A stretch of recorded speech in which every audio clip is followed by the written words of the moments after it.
أعوذ بالله من الشيطان الرجيم بسم الله الرحمن الرحيم وأنزل الذين ظاهروهم من أهل الكتاب من صياصيهم وقذف في قلوبهم الرعب فريقا تقتلون وتأسرون فريقا۔ اور جس اہل کتاب نے ان کی مدد کی تھی اللہ نے انہیں ان کے قلوں سے اتار دیا اور ان کے دلوں میں رعب ڈال دیا۔ تم ایک گروہ کو قتل کرتے ہو اور ایک گروہ کو جنگی قیدی بناتے ہو۔ وَأَوْرَثَكُمْ أَرْضَهُمْ وَدِيَارَهُمْ وَأَمْوَالَهُمْ وَأَرْضًا لَّمْ تَطَئُوهَا وَكَانَ اللَّهُ عَلَى كُلِّ شَيْءٍ قَدِيرًا۔ اور اس نے تمہیں ان کی زمین کا اور ان کے گھروں کا اور ان کے اموال کا اور اس زمین کا جس میں تم نے قدم بھی نہ رکھا تھا مالک بنا دیا، اور اللہ ہر چیز پر بڑا قادر ہے۔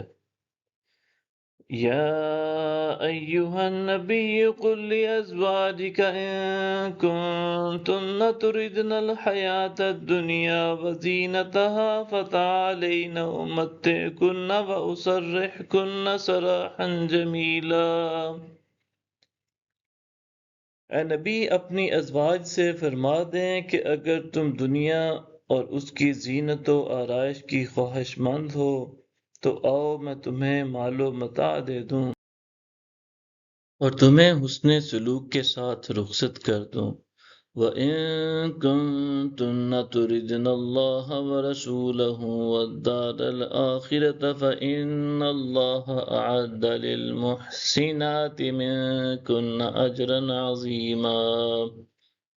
اور اگر تم اللہ اور اس کے رسول اور دار آخرت کی طلبگار ہو تو بے شک اللہ نے تم میں نیکوکار بیویوں کے لیے بہت بڑا اجر تیار کر رکھا ہے۔ یا نساء النبی من یأت منکن بفاحشة مبینة یضاعف لها العذاب ضعفین وکان ذلک علی اللہ یسیرا۔ اے ازواج نبی تم میں سے کوئی ظاہری معصیت کی مرتکب ہو تو اس کے لیے عذاب دگنا کر دیا جائے گا، اور یہ اللہ پر بہت آسان ہے۔ صدق اللہ العظیم۔